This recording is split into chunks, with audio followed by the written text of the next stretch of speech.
ditumpakke prau layar. Ya, nggih. Dasare ya mangsa Jawa, ngono. Men ora klelep tumpakke prau layar. Yuk, monggo dados tak dolang CS. Yuk.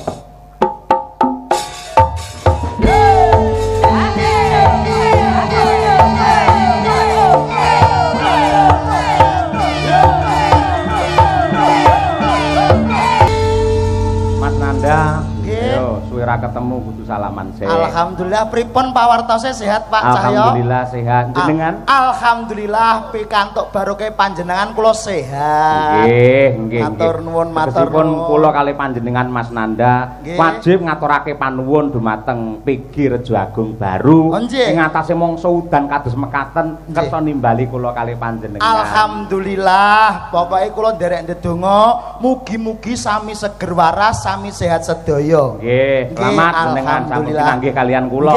Seger waras nggih Mas. Mergo wong urip sing bakune awake kudu waras luwih dhisik. Lah leres niku. Nggih to. Pokoke kudu sehat, kersane kepanggih terus berbahagia semuanya. Aja kalah semangate karo keluarga besar PG Rejo Agung. Lho nggih kula tetep semangat. Napa meleh? Rukun kompak menggunakan gaman panunggal selalu bersalam-salaman. Nggih. Mila saking menika kedadipun contoh. Wes ora kasil salaman mbek kono ya mbek Watu Azharawat to.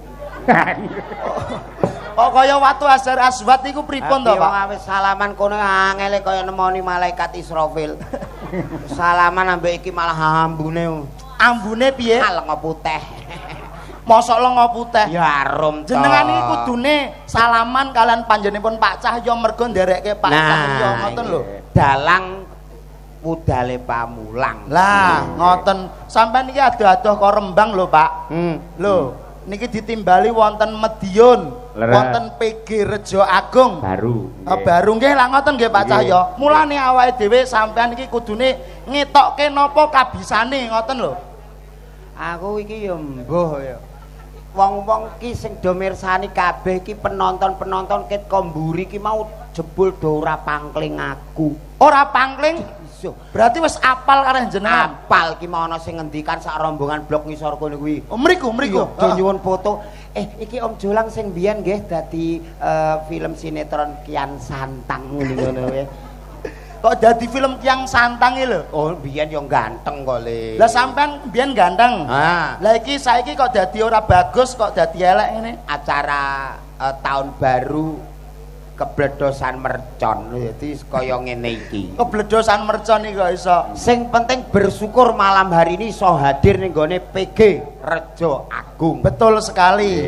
Pripun Mas Jolang perasaan jenengan sasampunipun saged mirsani kawontenan tutup giling PG Rejo Agung? Alhamdulillah nggih melok seneng dulur-dulur sedaya ketok leh do manis-manis, Pak. Kok saged ngoten? Lah iki gara-gara kan manggone ning gone PG Rejo Agung Baru. Dibengi ning gone bakul rokok iki ning bakul gula aku ngantek melok muni angel kabeh.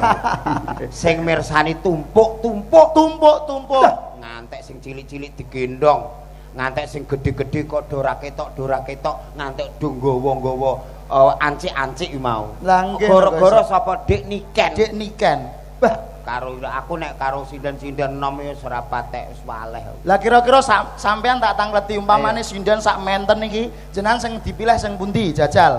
Aku ya jelas milih sing pinggir dhewe sing kaya gilingan tebu.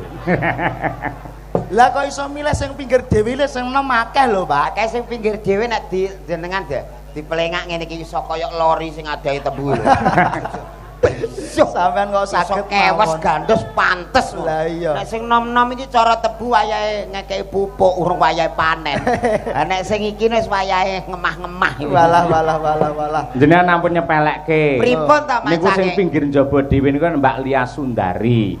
Niku nuwun sewu nggen swara, wah sak ret niki pedhot kabeh. Saya melebab tembang-tembang klasik niku sampun mumpuni. Mbak Sundari niku pedhot kabeh nggih. Nggih, leres. Oh, alah. Jare bojone jenengan ya sinden Mas Jolang. Nggih, riyen sinden, Pak. Ya, pas nembang napa nika saniki pun mboten nate nyinden. Loh, sebabe? Nyindene ning gone panasan ora oman terop sambar mledek. Ning nuwun sewu Pak Cahyo. Pripun? Garwane Pak Jolang niki Wah, niku napa kapan medal-medal metu-metu ngoten niku? Aja kandhake wong. Ora masalah. Oh, Bu Kesi iri meneh, Bu Kesi Pak anu garwane ngimpi wae muring-muring kok. Ning kan sampean kedah nulat kalian panjenengan Pak Cahyo. Iso romantis, iso harmonis kalian Kang Garwa. Lho, niki mboten kalah lho Pak Julang niki Pak Cahyo. Kalih garwane nggih serasi. Wonten supermarket, wonten pasar niki digandeng terus niki. Wah, jan romantis luar biasa niki. Maksudnya gandeng terus niku sampean nggih romantis kados Pak Cahyo ngoten. Kayak ra romantis. Lah kok digandeng terus? Lah nek tak culno njukuki sembarang ae. Lah nek Bu Kesi kan wis pengalaman ning supermarket swalayan dan lain-lain. Lah barang bojoku sini lho. Lah dagelan rondo kondang. Di bojo ning swalayan purik ngantek satpam do marawe. Jebule golek laos. Lah ya ning supermarket kok golek laos. Jarene komplit golek laos wae ra ono ning kowe. Sampeyan kok iso ngono lho. Lah mulane ilmu pengetahuan itu perlu dipelajari. Lah ngoten. Apa meneh karo PG Rejo Agung ini sudah berdiri sejak tahun 1894. Weh, mbak-mbak sinden urung ana pabrik kene kuwi sono. Sampeyan ya urung lahir ya? Lho ala aku ya isih ning pucuke pelem. Mulane bengi iki awake dhewe iso kenalan karo Bu Kesi sak kanca. Lah nggih. Lah iya, iki ketingale yo wah piyaine langsing-langsing ning jebule makme aki-aki. Kok makme aki-aki? Mangkok 200 iku ning awor sinden iso kotong kabeh ngono. Sindene Pak Cahyo niki lho, Pak. Pas Surya niki cantik-cantik Mas yo sepuh. Ning cantik-cantik lho. Sing ndi sing sepuh? Ora enek iki nom kabeh. Mboten enek sing sepuh. Ora enek nom kabeh. Sing loro iki yo nom apa tuwa, Pak? Isih nom mripatmu rusak. Lah piye? Ngene kok ayu-ayu sing kandha ku sapa? Lho sindene Pak Cahyo iki ayu-ayu lho, sampeyan ampun ngoten. Ayu-ayu ra pas ning panggung lenggah terus disorot lampu. Lah mau ning transit ke roh dhewe dastere teng klewer. Bayo ape salin aku ngantek pangkling lho. Barang gek metu kaya widodari. Ya iku keistimewaane wanita-wanita nek wis kadung ngadi salira ngadi busana lho. Wong wedok iki angger sansaya rapet kualitas apik regane larang. Walah tenan ya, Pak. Tanggoku kae gak gelem rokane selawe sak glethake we. Kok tangga ora gelem. Sik jenengan tanggane dilokne, bojone dinyek. Ken mau sing dilem kok Bu Kesi. Upamane Mas Julang jenengan duwe garwa kaya Bu Kesi kira-kira piye? Lah, piye jajal? Umpamane ndek garwa kaya Bu Kesi ngono piye jajal? Hah? Ketoke ra mungkin. Lho sing jenenge upama ki piye to? Nun sewu lho Pak, kula nek ndek bojo ayu sirian. Lho nek aneh men. Ha kula cemburunan kok nek aku bento. Wong pecing wedok ki ayu sing lanang lho ngerti. Aku nate ke ndek bojo ayu pisan ke Cina ya. Ha Cina. Blalah tuntunan kok ning dinggon ape resepsi gandengan kula di. Lho niku tumbale Mbak ngoten nggih kula. Darah niku ora seimbang. Dadi garwane jenengan sing pisanan Cina. Sing setunggal niki, Pak. Napa garwane sing nomor kalih niki nuwun sewu nggih sami mrongose. Sami mrongose kados istri yang kedua. Istri yang kedua sami mrongose. Ta iso ngono piye? Lho nggih nek bobok berdua niku mboten saged rukun, malah padu niku pripun? Kalih bojone sing keloro niki to. Nek bobok niku malah padu. Mboten perkarane apa wong jenenge wong kekeluargaan iki lak hubungane karo kerukunan nek malah tukaran. Lah ya kok iso tukaran iki piye maksude kok? Turu wong loro kok tukaran iki lho. Ceritane sepele lho, Pak. Sepele piye? Gek turu kok roro hambekane kula niku sesek. Sesek bareng moto melek niku jebule adep-adepan padha mangape lho, Pak. Ge oyok-oyokan angin. Angin. Aku ya sesek dekne ya sesek. Ning alhamdulillah wong saiki juk tanggapan rondok rame saiki untune tak kei pager. Untune diparingi tak kei begel. Kok begel iku piye to? Sing diguntuhi lho. Namane iku behel. Ya behel-behel sing rega larang, sing transparan regane 16.700.000. Walah. Hati-hati lho, Bu, iki engko nek rusak ora tau sikatan saiki mah tomat tukul lombok tukul. Pangkemi kaya pot ngono. Kono tomat tukul lombok tukul iki. Akhire bojoku warisan apa meneh saiki duwe anggota anyar. Anggotane napa? Bang Mekar. Isin karo kancane saiki waluh. Piye piye Pak piye? Aku isin lho Mas. Aku isin. Isine piye? Sidane kuwi begele iki lho tak coplokno. Mbok coplokno. Tak copot. Heeh. Ning Surabaya ora ngatasi. Surabaya ora ngatasi. Jakarta ora ngatasi. Jakarta ya ora ngatasi. Tak gawane Singapura. Wih, dagelan kaya garangan ngene kok iso gawe ning Singapura. Rai nomor loro, Mas sing penting iki kayane lho. Waduh. Gleleng tenan iki. Ayo wong Gawe ning Singapura. gawe ning Singapura. Arep nyepot Doktere telepon kula. Gandeng sampun kadung niki kantil ndak bisa dilepas. Kok pas kadung kantil iku piye? Maksudnya gak iso dicoplok kadung nemplek iki lho. Udah nempel tidak bisa dilepas ini gimana Mas Julang? Aku pas HP manggung, aku sibuk langsung tak wangsuli. Pun dicopot sak ndase aku muni ngono lho. Gek mari repot. Mulane wong wedok itu apa anane? Nah, Gusti Allah menciptakan wujud makhluk yang bernama manusia itu sebaik-baiknya. Sebaik-baiknya. Kaya bengi iki awake dhewe kudu sinau karo PG Rejo Agung. Lah pripun? Bab napa, Mas? Di antara rezeki kita ada hak-hak orang lain termasuk bengi niki nyenengno kiwa tengen seluruh karyawan untuk berbagi dan bersyukur. Tepuk tangan untuk PG Rejo Agung. Ngene iki nek cara bocah-bocah yoga sinden dagelan kondange kaya apa lek ora ono sing nanggap ngowoh Mas. Ngowoh tenan ya. Kaya lori ra ono tebune ku lho runtung-runtung ning kono nganggur. Mulane bersyukur berbagi rezeki. Jenenge sedekah ora kudu duit, ora kudu bondo. Nyenengke rasa kaya bengi iki ya sedekah. Sedekah lho, rasa. sedekah rasa dana rasa. Apa meneh nyawang sinden-sinden ngene iki. Bayuh. Piye. Wes ora guwak belas iki lho. Iki nek cara tebune sing siap panen. Berarti blok warnanya niki sudah kekuning keemasan. Kuning keemasan. Lah nek sing niki sing nom-nom niki. Tebu sing dipanen urung wayahe diumbarke kok emane man wayahe ngetut ngene iki. Ngetut. Kok wayahe ngetut iki lho. Kok sampean. Lah nek sing ngetut nuwun sewu nak Pak Cahyo terus kula ngoten nggih Pak. Nggih. Penak ngetute. Lah nek sing untune mrongos ngeten umpamane ngetut piye? Lah Mas wong ganteng karo elek ki nek bojone wong sing dienggo ya gak raine wae kok. Lho, lah apaan? Sampeyan aja saru lho. Nyapa? Dipersani sedaya dulur-dulur lho, Pak. Lho saru piye to? Lho, lah kok sing dienggo ora raine kok iki? Lah iya, wong nek ganteng elek ki padha ae nek wis dadi bojone sing dienggo ki gak raine. Lah apane? Gak iso elek ya. Apa meneh karo walah. Grupe Pak Cahyo Kuntadi ki bingungke wong. Kok bingungke napa bab napa Jajal? Aku mau rene ngantek balik ping 3. Lah terus nuwun sewu Pak niki dalange niki Pak Yoyok. Mboten Pak Cahyo Kuntadi balik metu.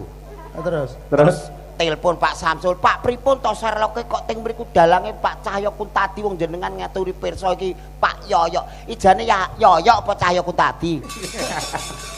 Mergo nuwun sewu, kula niki yen KTP Cahyo Kuntadi ning akrabe. Wiwit cilik niku undangan kula niku Yoyok. Oh. Yoyok yuyuke Kesi ngoten niku. Kene iki lho, sok nak awakmu ndek anak jenakno sing jenenge loro. Sing jenenge loro. Iya dadi nek mek utangan glibet iki gampang. Sing nagih mumet nih. Kok iso utangan meneh? Nama peminjam Cahyo Kuntadi bareng ditagih tanggane niki daleme Pak Cahyo mboten niki daleme Pak Yoyok ngono. Ah sing nagih melok mumet ngono. Ya mumpung niki genduk niken sampun ready. Nah nggih. Dasaripun para penggemaripun walah luar biasa. Oh, mboten saged diitung ngangge rambut niku. Iya, rambut. Ha driji niku ora iso napa melih rambut. Nggih. Arum Bali ngormati Niken Salindri. Ya.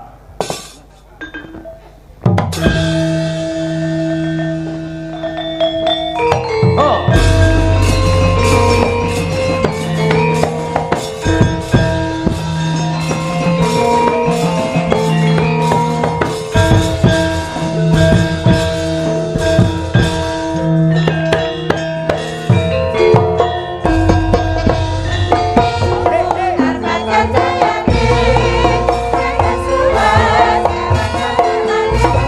Jaya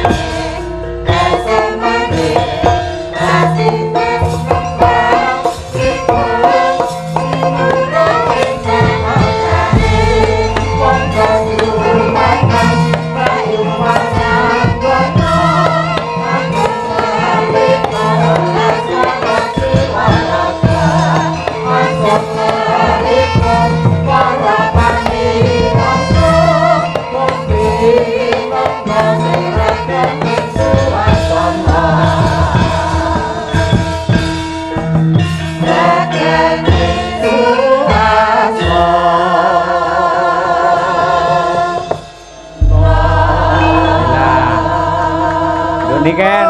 Sehat, Nduk? Niken Salindri. Ayo. Sehat. Alhamdulillah pangestune, Pak. Sehat nggih? Alhamdulillah sehat. Dalam rangka syukuran giling sowan ning Pegir Jagung. Nggih. Pun nate dereng saderenge niki. Saderenge ketingale dereng. Dereng nggih. Dereng. Saderenge nggih dereng mek ngono padha, Nduk. Padha piye? Aku ya lagi pisan iki. Ha iya nggih. Lah menika katresnane para warga masyarakat Kota Madiun lan ugi katresnanipun para panitia ing Pegir Jagung dumateng panjenengan ing taun iki gandeng hasilé merimpah ruah. Mula terus ngaturi jenengan rawuh. Alhamdulillah. Mugi-mugi kedepannya semakin nggih, Pak. Amin. Amin. Semakin piye semakin tok lho. Semakin iki sing cetha to. Semakin itu sudah mengglobalkan semua, Pak, mengglobalkan doa semuanya. Wah, ya yang terbaik. Ya semakin intinya. rejo, semakin melimpah. Semakin ya bolong barokah. iki. Dikira aku goblok ngono lho, Pak, paling ya, Pak ya. Iya. Kok menawa dhek ra tega karo awakmu, ngono ya. Kaya ngene wong tuwa iso sok ra tega. Lah, wong tuwa iki ra tega nek awakmu harus ada. Ya kan gentenan nek ngomong. Ya wis, ngono ngomong. Mulane menengae. Ah. Ayo semakin apa? Semakin tambah maju, semakin lestari. Amin.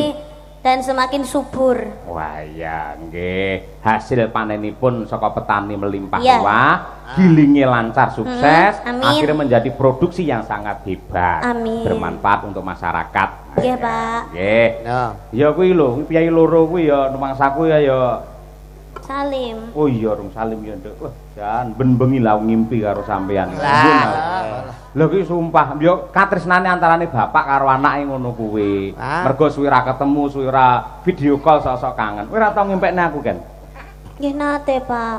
Piye pas piye ngempekne aku pas piye? Pas jenengan dalang ngoten to, Pak. Terus kula nyinden ngoten sampai ngimpi ngono kuwi lho, Pak. Aku kuwi kangen lho, Pak, kan. aku dadi buka si Pak Dalang tak penging sare ben ra ngimpi. Lah lerenku kapan kok iso ora turu lho? Ora turu ya malah kesehatane piye lak ngono. Timbang ngimpine bikin sakit hati. Kur bareng sampean saya dewasa, saya gedhe no. Sampeyan lak asine trah kok Klaten to? Nggih, Pak. Lah lek diturut aku ya trah Klaten. Nggih, Cara Pak. silahe ora bapak kok ora anak. Ning nek Klaten kono, aku karo sampean kaya kakang karo wadi. Ha iku ya ora. Ngono kuwi. Dadi kaya sak barakan ngono lho, mung kakek 2 tahun 3 tahun ngono. Iku saestu to. Iku ora terah Klaten. Lah piye? Terahe ngono. Ngono kuwi. Syukur saiki jenengmu melejit, saiki dadi Amin. sinden penyanyi viral ning nyatane karo wong tuwa isih tresna, isih gemati kaya ngono ya. Pangestune, Pak.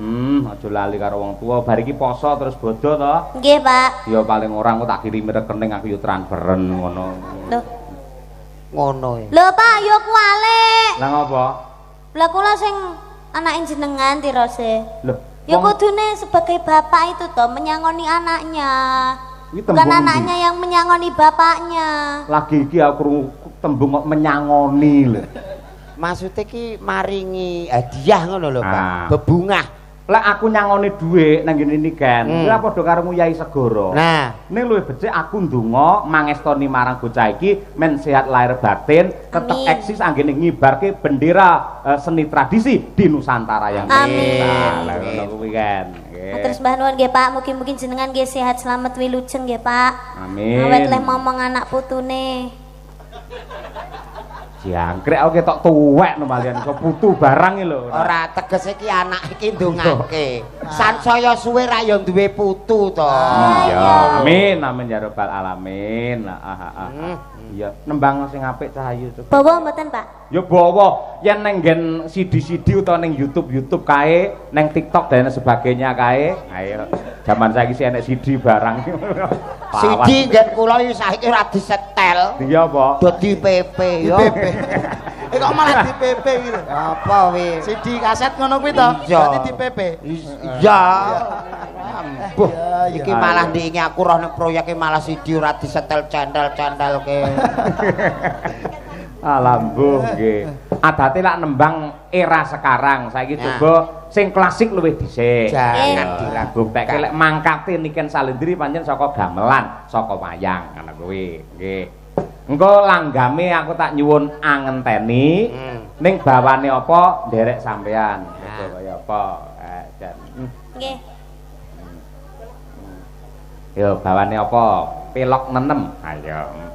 Ayo pelak-pelak momo nem karyane Mbah Mantep Suwargi. Ya. Nggih.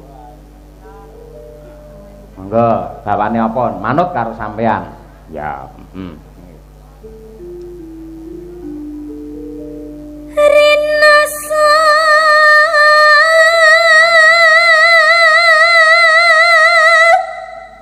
sayaka rasa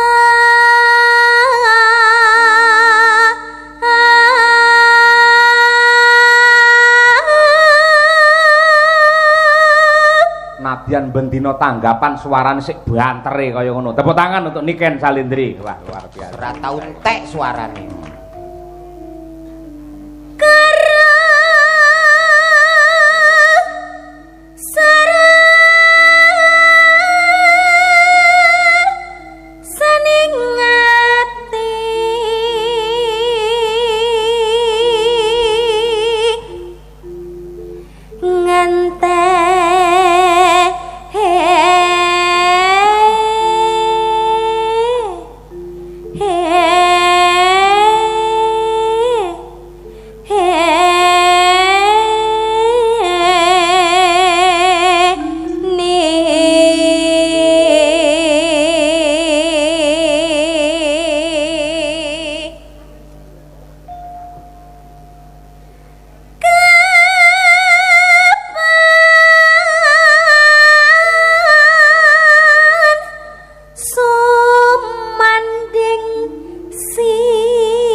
apa-apa ya mesti iso. Terima kasih. Ah, sinaune mempeng.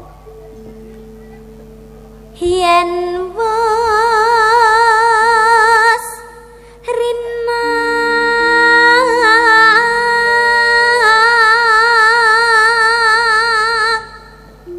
enggal ratri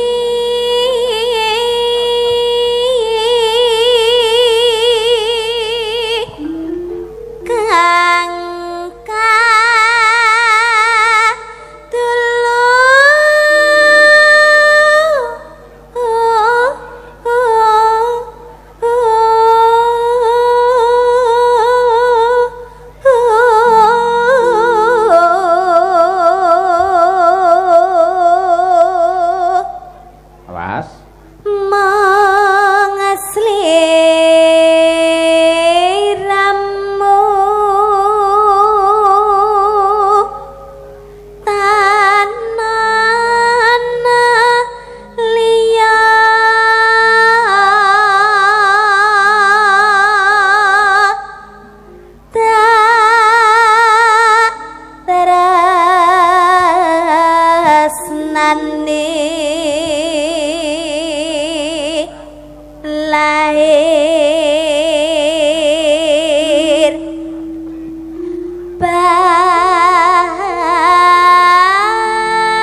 piye? Cak Julang suarane piye? Wes pokoke nek Niken iki apa ora kena diragukan. Dari era lagu sekarang, era yang dulu karena memang rata-rata seniwati sing tumbuh berangkat dari gamelan menjadi abadi dan selalu memahami. Leres. Mergo ngibarati bangunan ki pondasine gendut Niken ki wis bakoh dhisik. Mbok arep ditingkat pira wae model omah piye wae tetep kelakon mergo pondasine wis bakoh. Leres. Ya nduk karo nggih mengenang Suwargi ki mantep Sudarsana aturna langgame karya Mbah Mantep ngenteni. Wah, cocok mangga. Nggih. Aku ngenteni tekamu kaya ngenteni madeni waya janji meten sak sememan jroning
genduk Niken nembang angenteni sing duwe perbawa sing kaya ngene apike ndelalah anyarengi pepundhenmu nok ya bapakmu dhewe sinten Mak. Nadyanto di tengah kesibukannya parandene kersa ngrawuhi adicara ingkang ditindakake dening keluarga besar Pigirjo Agung sinten sing rawuh Bapak Bupati ing Madiun Bapak Hariwuryanto kepareng lenggah pinarak anggene silaturahim kelawan warga masyarakat. Alhamdulillahirabbil alamin. Tetep ora negakake marang awake dhewe. Ya, salam hormat dumateng Pak Hari, mugi-mugi tansah pinaringan sehat walafiat, tansah pinaringan amanah andayani masyarakat Kabupaten Madiun penuh dengan barokah. Amin ya rabbal alamin. Ya, Nduk. Kledang kae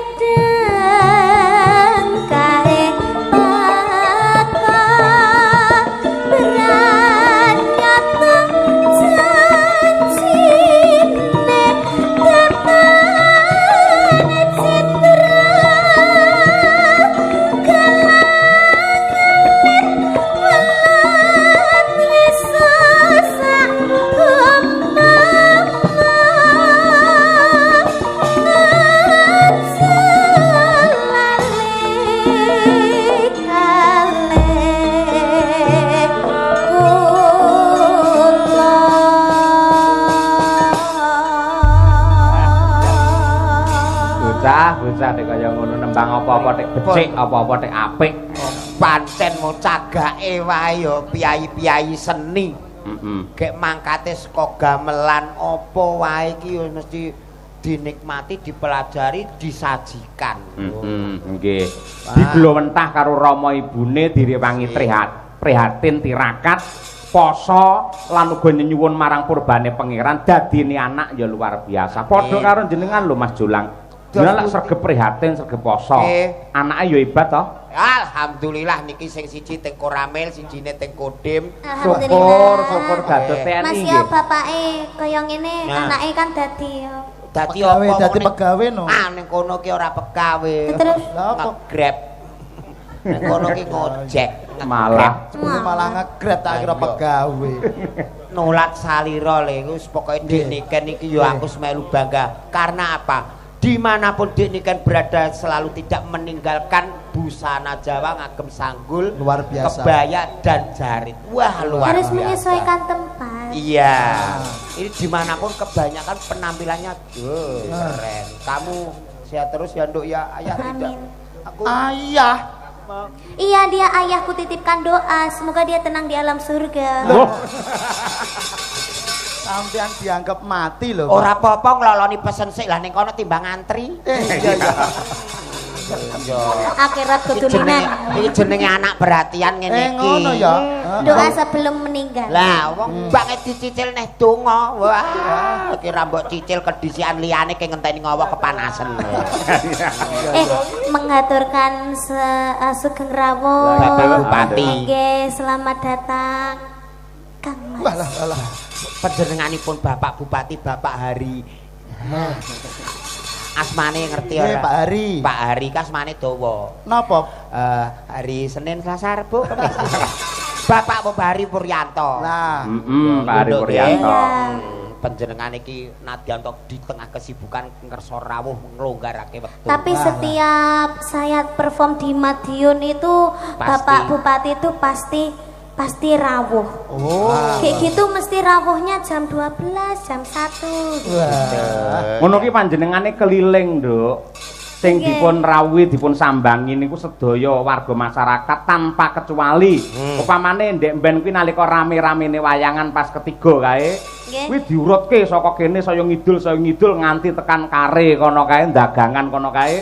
Mula tekane mesti anggene rawuh mesti ya tengah wengi mergo ngratani men adil anggenipun tresnani dhumateng warga masyarakat Kabupaten Madiun. Tepuk tangan kagem Bapak Bupati. Ya nok dirimu wis dipangestoni panjenengane didukung seluruh keluarga bahkan seluruh fan. Jenengan harus bersyukur dan tetap tegar terus belajar. Iya, pasti.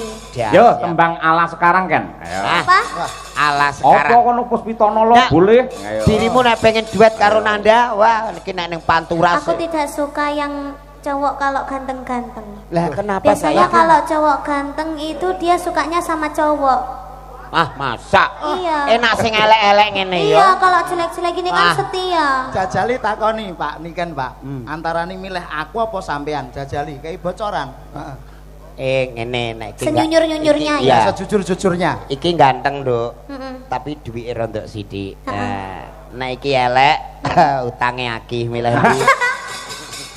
Jajal milih malah ndi? kaya remuk. Milih ndi coba? Lah aku yang milih sing kaya Mas Jolang. Nah, ngene, dadi ngene iki, Bro, sepurane. Kalah nasib ya. Gleleng ngono ki ora. Kok iso milih dadi seduluran. Dadi Tidak sedulur. Apakah kamu memilih sebagai apa, sayang? Pasangan seumur hidup. Kamu sudah ikhlas menerima aku apa adanya. Bukan saya. Siapa? Wedhus saya. Ndak apa-apa, wedhus sebagai perwakilan dan perumpamaan. Kalau melihat wedhusmu aku pasti kayak lihat kamu. Lah mosok niki kan wedhus. Kok padane wedhus? Lah sing kagungan Dik Niken, lah sing maringi ya Dik Niken. Lah aku nek ndelok ning ndi ngene Dik Niken. Walah. Dik Niken. Aku mesti ingat terus karena cintanya itu cinta murni. Berarti sampean ya kaya wedhus ya padha. Upamane kok roh wedhus Dik Niken piye? Aku ya ngerti kaya roh Dik Niken. Wah, malah genah nek kepengin kiss wedding ora sah dadak goleki pipi. Lah terus bokong. Gila. Oh, wedhus ya. Wedhus ki pipine nang mburi to, Nduk. Gila. Iki dirimu ngaturke apa? Karo Bapak Bupati Katemben Kewala. Nggih, ngaturaken lalagon mawon. Nggih, nggih. Dan semoga sehat selalu panjang umurnya. Amin. Monggo ditimbali mriki. Nggih. Monggo, monggo. Bar niki ben lenggah dhisik. Men tembange niki diaturke bar niki ngaturi Pak Bupati. Oke. Ben lenggah dhisik. Kersane lenggah cekedap. Kusuma Wijaya. Puspitanala. Puspitanala. Lagu kesukaan. Maka cok dipun aturaken yuk Madangkara bersama Niken Salindri. Yo.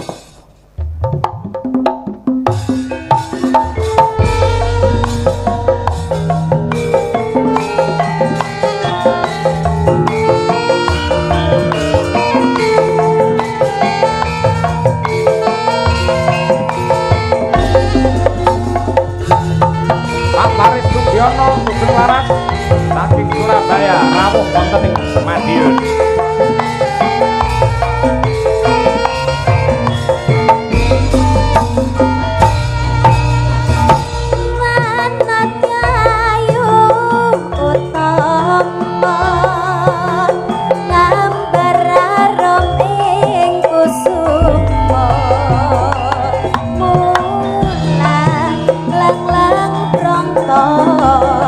Agawe sang semeng nolo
Tepuk tangan yang meriah untuk Niken Salitri. Tenan Indonesia. Karismatik tenan nggih. Estu. Sida ngaturi Pak Bupati. Sias, Pak. Nggih. Mangga. Ciri khasnya Piyai Madiun ya. Pundi macane? Panas-panas melaku, nadyanto sayah mestinipun, repot mestinipun. Kula nyuwun kanthi sanget mewakili warga masyarakat Madiun Bapa Hariwur. Monggo nadyanto namung sak kemperangan katuran pinarak wonten pepanggungan mriki. Ya, diaturke panas-panas melaku. Ya.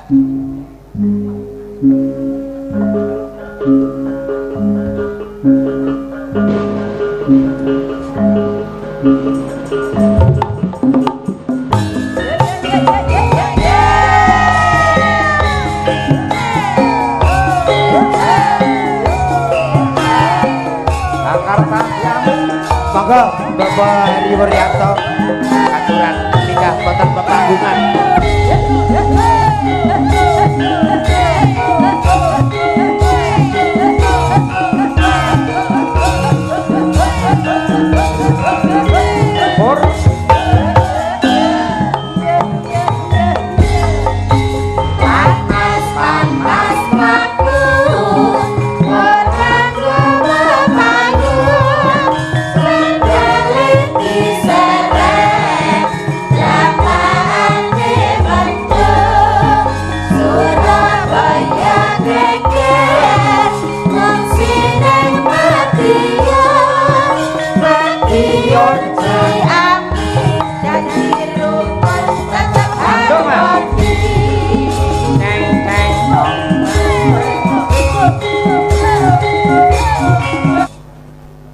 Pundi nika macange? Jane nek sing keri. Enek sing keri jane no. Pripun? Sing keri apa? Lali. Lali apa to no? Urung nyangoni. Nggih. Sampeyan sapa, Mas? Iki wakile Bapak Bupati. Sing entuk malah aku iki. Bocah ngawur. Cah nom-nom iki yo sing maringi sapa ra jelas ngawur. Sik to ora ilok nang Imboi to Mas. Ora matur nuwun malah njaluk imbuh. Saking Pak Bupati kan kagem kanca-kanca. Ayo nuwun sewu namung gojek niku wong dik niken pancen nggih bocah. Bocah gendeng.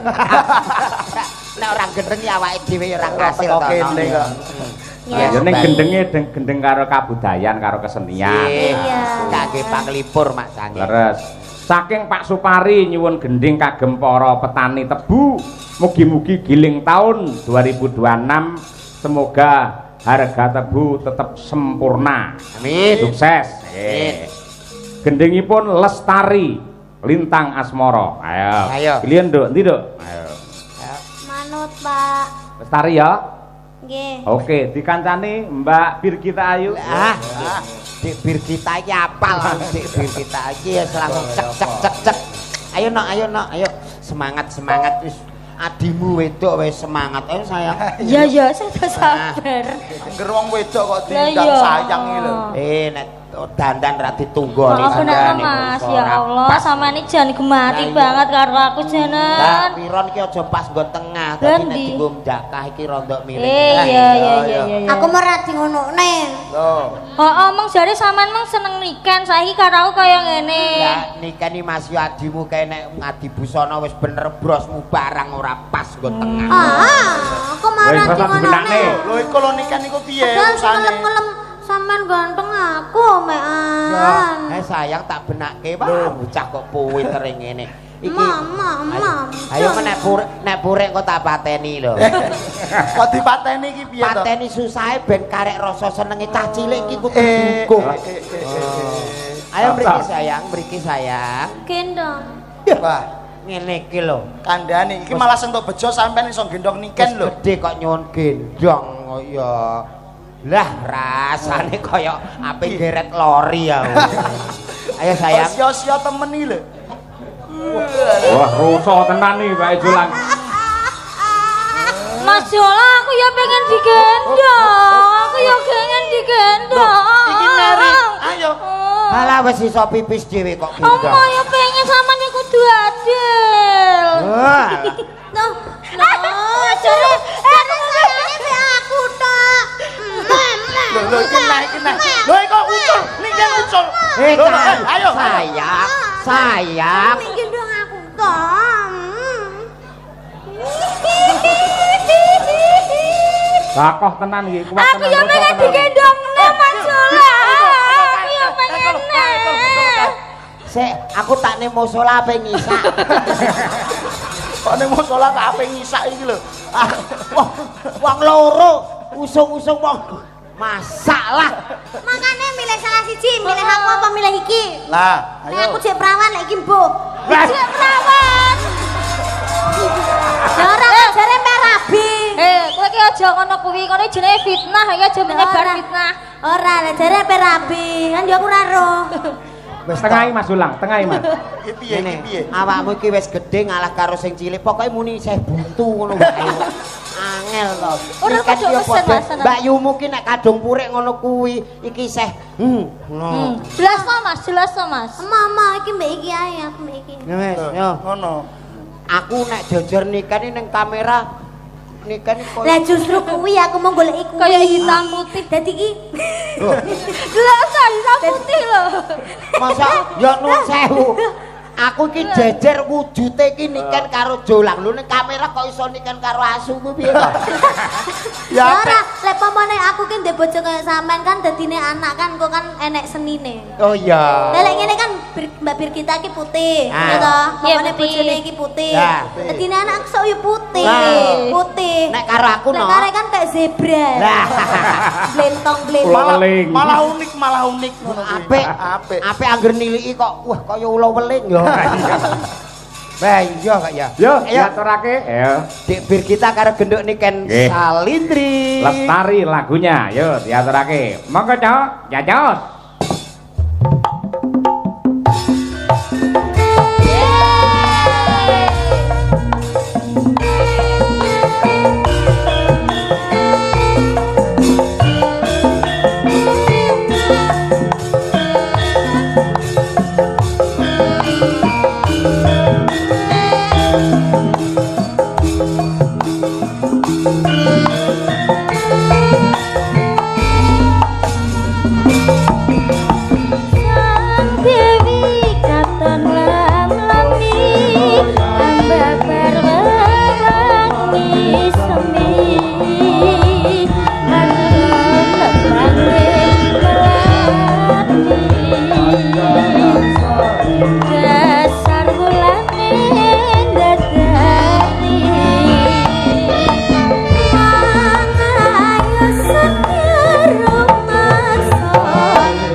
yang semi sajroning cahyamu mengenai sarati kadang nge ati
do rukun ngono. Nggih, nggih. Ya. Adik Yaya, kakak Yaya, nggih, rukun. Terus duwe ciri khas dhewe-dhewe. Leres. Lek Mbak niken genah tegas, jelas banter. Nah, yen Mbak Birgita ya pancen alus kaya atine ngono kuwi alus. Alus menyakitkan. Iya. Biasane ngono, Pak. Ora. Wong lek alus sing ngono. Lho, wong lek biasane alus sing ngono kuwi. Kan iki senengane iki menggiring netizen kok. Lah iya. Aku dihujat Nas lho. Ora, lah jarimu bodoh amat, Mas. Lah ya wis aja menggiring tapi. Kita omongi, amat saiki wis pinter ra bodho. Ngawur ya. Dan Ngene bodho amat. Wis lenggah saiki. ya. Lah lenggah, Pak. Ya Bapak tambah cune cerita sik dawa. Terima kasih, Pak. Terima kasih. Sampai ketemu lagi, Pak. Nggih, tanggal 17 kan aja lali. Ya. Teng pundi, Pak? Lho, ngundang anjuk ya karo sampeyan ngono. Oke. Tanggal 17 kula teng Jakarta, Pak. Tak susul jak mulih jak ning Nganjuk kowe. Ayo wong biyen sabane Nganjuk. Ayo. Tanggapan. Ayo. Nggih. Mas Julang pinarak riyen nggih, Mas? Siap. Kula tak magita mbacutne gelar cerita. Ya. Siap. Oh.